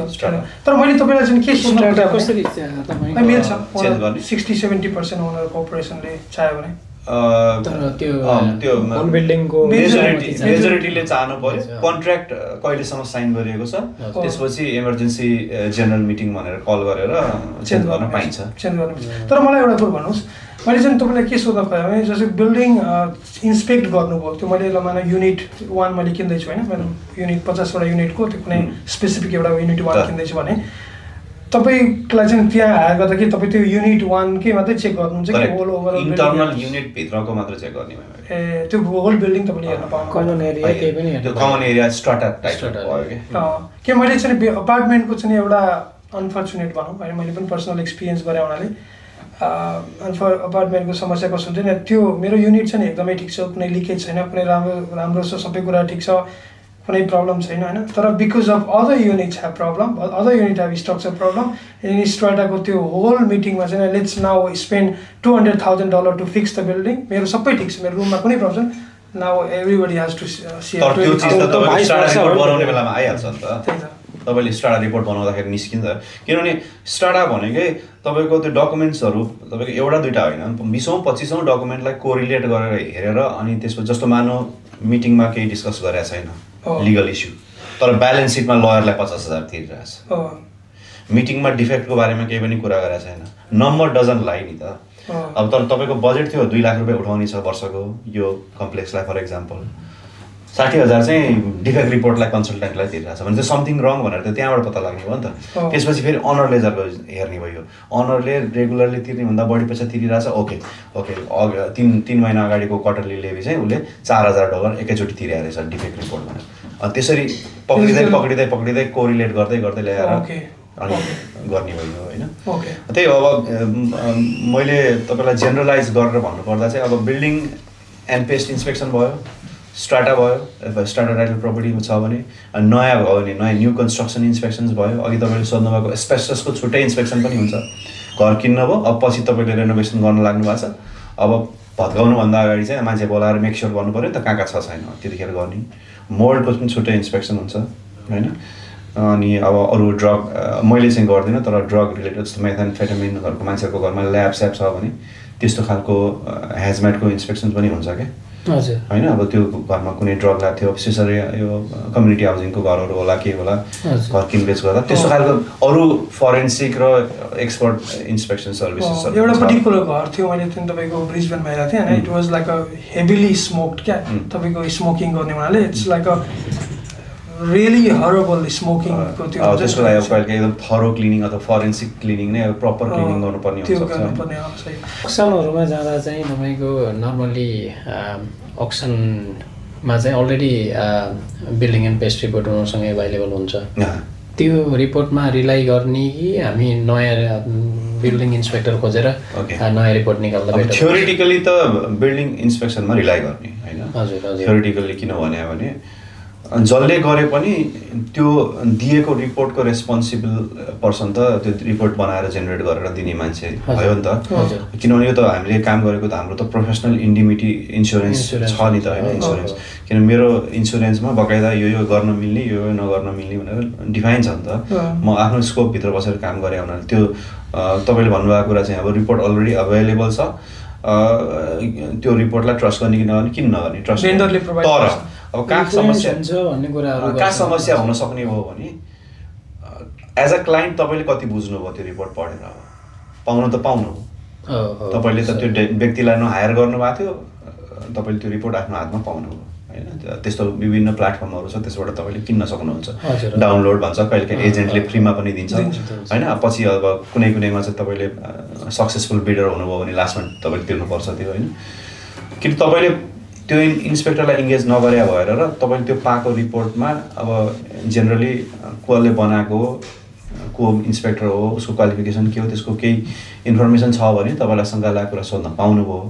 कहिलेकाहीँ फ्रस्ट्रेसन कहाँ गएर हुन जान्छ भन्दाखेरि अब ल्यान्डलाइन नम्बर दिएको छ, तपाईँलाई अक्सनमा जानु परिसकेको छ, रिपोर्ट आज आयो, पर्सि अक्सन छ, आज फ्राइडे बेलुका भयो, आइतबार अक्सन छ, शनिबारको दिन पनि उसले फोन उठाइदिएन भने